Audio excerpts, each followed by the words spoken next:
How many of you have heard the expression, "This is the best thing since sliced bread"? I'm sure all of us have, but our next honoree is also our earliest honoree, and his entire career and his life started and ended before sliced bread. That was 90 years ago. William V.S. Thorne was born in 1865. He died in 1920 and has left an indelible footprint on the healthcare industry. What does the railroad industry have to do with healthcare group purchasing? Well, back in the early 20th century, the concept we call group purchasing today was actually born as something called cooperative buying in 1910.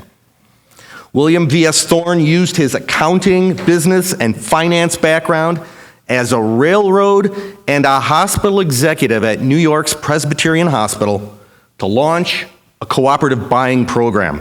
First for hospitals in New York, and then it grew into one of the nation's largest and most noteworthy group purchasing organizations. You know it as the Hospital Bureau of Supplies and Standards. What Mr. Thorne did was nothing short of extraordinary. He engineered a way for hospitals and healthcare organizations to pool their purchasing power. That's a bright idea that still exists today. Everyone in this room owes Mr. Thorne a debt of gratitude for sowing the seeds of contemporary supply chain management and supply chain operations. That's the career we've all chosen. Now, we've asked an executive from the hospital where Mr. Thorne worked to represent him tonight, accept his award, and place it on display where everyone who visits that hospital can remember his pioneering and innovative achievements and where they began. So from New York Presbyterian Hospital, please welcome Dr. Anand Joshi, Vice President of Procurement and Strategic Sourcing.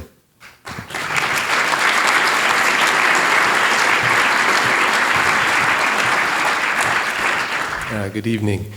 It truly is humbling looking out on this room. I am surrounded by legends, and again, inspiring to be up here representing our hospital in accepting this induction to the Bellwether Hall of Fame for William Thorne. Now, Rick, the story Rick just shared with you, he shared with me on a phone call about 6 months ago in asking me to come join the celebration here and accept the award on his behalf. Now, like many of you, I had not heard of William Thorne, and for the first 10, 20 minutes of our discussion, I was pretty sure he was pulling my leg and was just trying to get me out here to join the celebration. And so, you know, I did the thing that I know my leaders in our organization want me to do in hearing about this award. I went to our hospital archivist, and so our hospital is old enough that we have an archivist, and asked him to verify. Trust and verify all the information that Rick had shared. So I'm gonna actually read from a passage from Albert Lamb's History of Columbia Presbyterian Hospital. Now, those of you who know New York hospital history, Columbia Presbyterian is an institution almost 200 years old. About 20 years ago, it merged with New York Hospital on the east side, also an institution about 200 years old, to form what is currently New York Presbyterian Hospital. And so this is the quote and the passage from the archive. Albert Lamb's History of Columbia Presbyterian Medical described William Thorne as, quote, "a vigilant and original administrator. He founded the Hospital Bureau of Standards and Supplies, which materially reduced costs, and he devised the standardized accounting systems of leading hospitals throughout the country," end quote.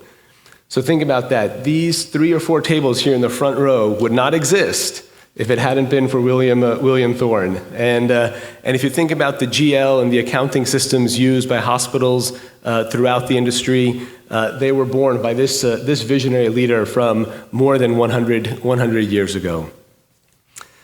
Now, just in closing, I think sometimes it's easy to sort of fool ourselves and think that the problems and challenges we're dealing with today are really just true for today. But the reality is, you can see 100 years ago, William Thorne was struggling with standardization and the cost of supplies. And truly is humbling and quite visionary for the Bellwether League to honor such a legend in recognizing him today. So again, I appreciate that, and our hospital will certainly cherish this recognition of some early work in the industry. Thank you.